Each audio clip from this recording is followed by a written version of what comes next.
Hi everyone. Today is day +8 post-transplant. I'm still with 0 white blood cells. This is day 2 of 0 white blood cells. They said that could go on in another additional day, that on Friday I could also have 0 white blood cells. But then after that they should start being generated, being created by my bone marrow. And so then they said that my symptoms will start feeling better because my body will send the cells to where I am the worst, so like my esophagus. So I want to talk about my symptoms for what you can expect. I know in previous videos I mentioned how they really highlight the bowel issues that you'll get. They even recommended that you bring in Depends. I can tell you that that has not happened to me. My bowels have been fine.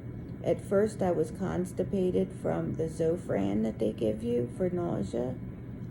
And then last night at 2 in the morning, I had what, would be called, I started to cramp. I had to go to the bathroom, but it was absolutely nothing outrageous at all. It was everything was still formed. So I think that don't get yourself psyched out when they say, that you're going to need Depends and all this other stuff.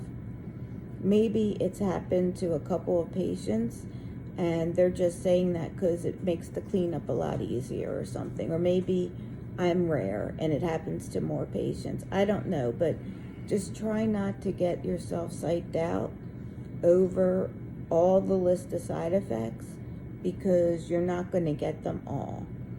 But you will get, I guarantee you'll at least get one of them. I can't see how you're going to pass that. And one of the side effects is going to be, in about 7 days, they said my hair will fall out. It takes that long for that to hit, but I will be bald about a week from now.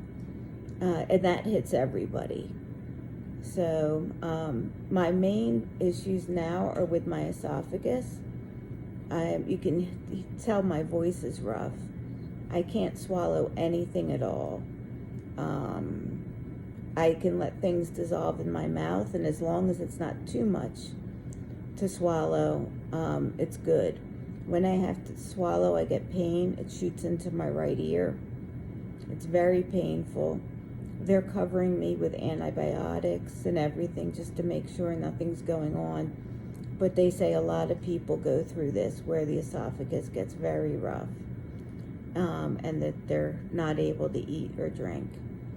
The one thing that has been obnoxious about this whole thing is that I'm still getting hunger pains. So I'm getting hunger pains all the time, and meanwhile I can't eat or drink anything without being in total agony of pain, even with my pain meds on board.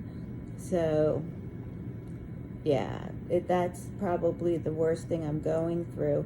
And if you have time to pray or intend for my healing, please focus on my esophagus. And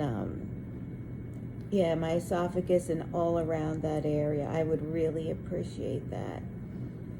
My wonderful prayer army makes me smile and fills me full of love when I think of you guys.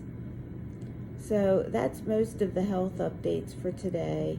Let me give you my other numbers real quick. My platelets are 17.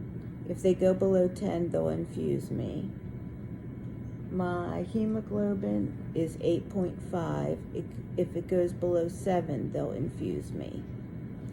So those are my other main numbers.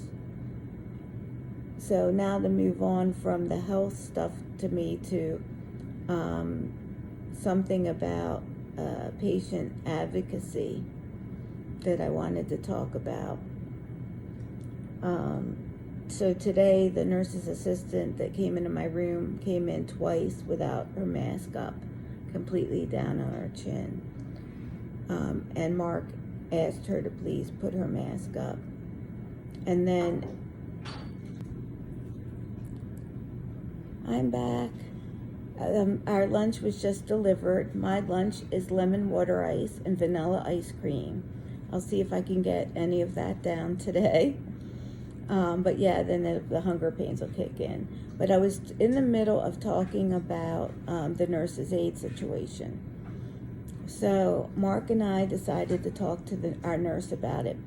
My nurse today's name is Brandy. She's very good. I don't mention names if they're not good. Only the best get main name shout outs. She is extremely good. She's been a trainer. She's on top of things. Mark and I talked to her about it, and she went and had a talk with, I guess, the head of the nurses, and then they talked to the nurse's aide. So after that, I guess the nurse's aide got upset maybe with me because I got a different nurse's aide. But she's my favorite nurse's aide. So she's very nice. She's so sweet. I love her.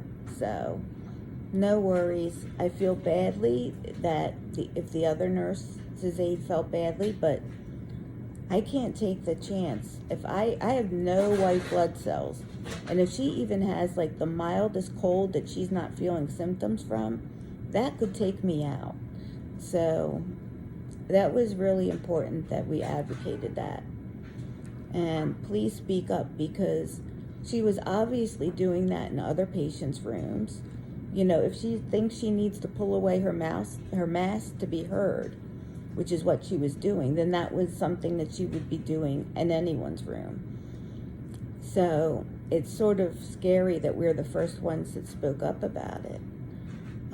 I think people are afraid. I know I'm afraid to be labeled a bad patient and not get, people are always fighting over who's going to get me because they don't want me.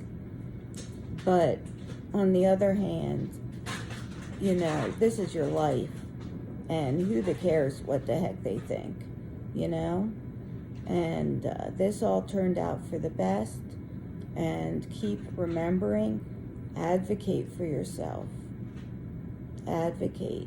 And if you can, have a person stay with you in the hospital, that makes it even better.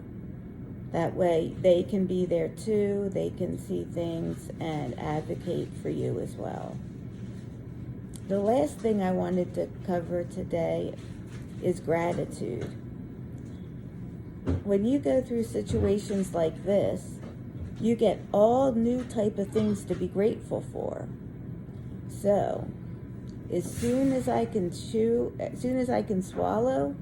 the first thing I'm going to be grateful for in my journal is I can actually eat something. I can swallow, and it doesn't kill me. Think how wonderful it is that you guys can eat and drink whenever you are hungry and nothing bad happens. That's awesome.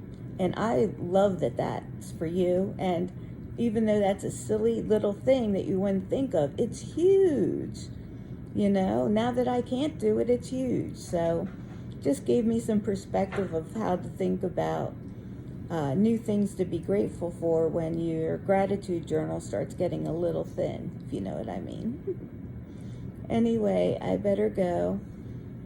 I'm going to suck on some ice chips because my mouth is very dry from talking this long. But I love you all. I love you with all my heart. Thank you so much for seeing me through and keeping me in your prayers. And I am sending my love and prayers out to all of you.